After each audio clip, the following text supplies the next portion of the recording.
నమస్తే అండి. నా పేరు జలగం శ్రీనివాస్, హైదరాబాద్ మల్లాపూర్ నివాసిని. తరచూ మీరందరూ వినే ఉంటారు, ఎక్కడ చూసినా హైడ్రా హైడ్రా హైడ్రా సామాన్యులని వేధిస్తోంది, పెద్ద పెద్ద వాళ్ళు వదిలిపెట్టింది. చాలా రకాలుగా మనం సోషల్ మీడియాలో ఎన్నో వార్తలు వింటూ ఉన్నాం. ఒక్కటి మాత్రం చెప్పదలుచుకున్నాను సార్ అందరికీ సోషల్ మీడియా ద్వారా. స్టార్టింగ్లో ఎంత స్పీడ్గా యాక్షన్ తీసుకుందో అంతే స్పీడ్గా ఆచితూచి అడుగులు వేసింది. పేదవాళ్ళకి ఎక్కడో చోట న్యాయం జరిగినా వారికి ఆల్టర్నేట్గా ఒక దారి చూపిస్తుంది ప్రభుత్వం. ముఖ్యంగా చెరువులు, నాలాలు కబ్జాలు చేసి ఆ ఇళ్ళు మనీళ్ళలోకి వస్తే మళ్ళీ ఇదే ప్రభుత్వం నిలదీస్తాం. మరి ఆ ప్రభుత్వం నెలకొల్పిందే కదా హైడ్రా. ఆ హైడ్రా పని మనం చేయనియాలి కదా, దాని పని చేసుకుంటూ పోతుంది. మీరు ఎక్స్పెక్ట్ లేనంత భూమి మళ్ళీ ప్రభుత్వ ఖాతాలోకి వచ్చింది. అది అందరూ గమనించాలి. అప్పుడప్పుడు ఖజానాలో డబ్బు లేకపోతే ప్రభుత్వ భూమి అమ్మి జీతాలు ఇచ్చే పరిస్థితికి వచ్చింది.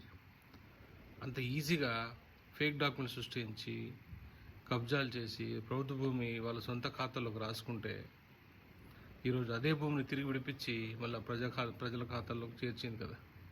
Hats off Ranganath sir.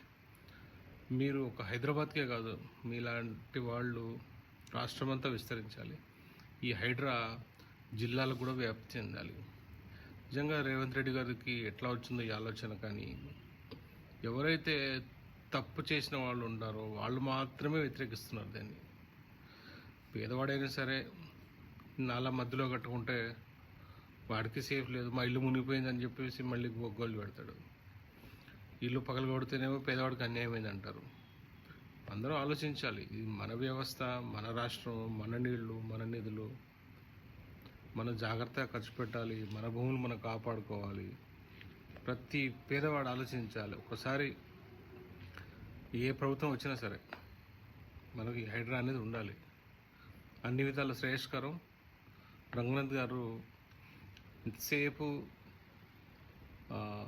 Owaisi Rajeshwar Reddy కాలేజీలో పగలగొట్టలేదని చెప్పేసి ఆయన కామెంట్ చేస్తున్నారు కదా, దాని టైం కూడా వచ్చేస్తుంది. దాని కూడా సమస్య ఏదో ఒక రూపంలో వస్తుంది, పరిష్కారం అవుతుంది దానికి కూడా. అంతలోపు అది పగలగొట్టలేదని చెప్పేసి నాలాలు కబ్జా చేసే వాళ్ళని, చెరువులు కబ్జా చేసి వదిలిపెడదామా? పెట్టొద్దు కదా. బతుకమ్మ కూడా చూడండి, మిగతా కుక్కడపల్లి చెరువు చూడండి, ఒకప్పుడు ఎట్లా ఉన్నాయి, ఇప్పుడు ఎట్లా ఉన్నాయి. ఈ నీళ్లు ఈ ప్రభుత్వం, ఏ ప్రభుత్వం అయినా సరే ఆలోచించలేదు. అఫ్కోర్స్ కాంగ్రెస్ కూడా ఆలోచించలేదు. కాంగ్రెస్లో రేవంత్ రెడ్డికి వచ్చిన ఆలోచన ఇది, మంచి ఆలోచన. దానికి కరెక్ట్ పర్సన్ రంగనాథ్ గారు దొరకడం ఆయన అదృష్టం, మన అదృష్టం. ఆయన ఇంకొంచెం స్పీడ్గా చేయాలి. ఆయన ఎవరు ఆపకూడదు. ఆయన పని ఆయన సక్రమంగా చేసుకుంటూ పోతున్నారు. అలాంటివన్నీ మనం ప్రోత్సహించాలి. ఈ హైడ్రా అన్నది మన అందరి కోసం, మన భవిష్యత్తు కోసం, మన పిల్లల కోసం. తప్పకుండా దాన్ని సమర్థిద్దాం. జై హింద్, జై తెలంగాణ.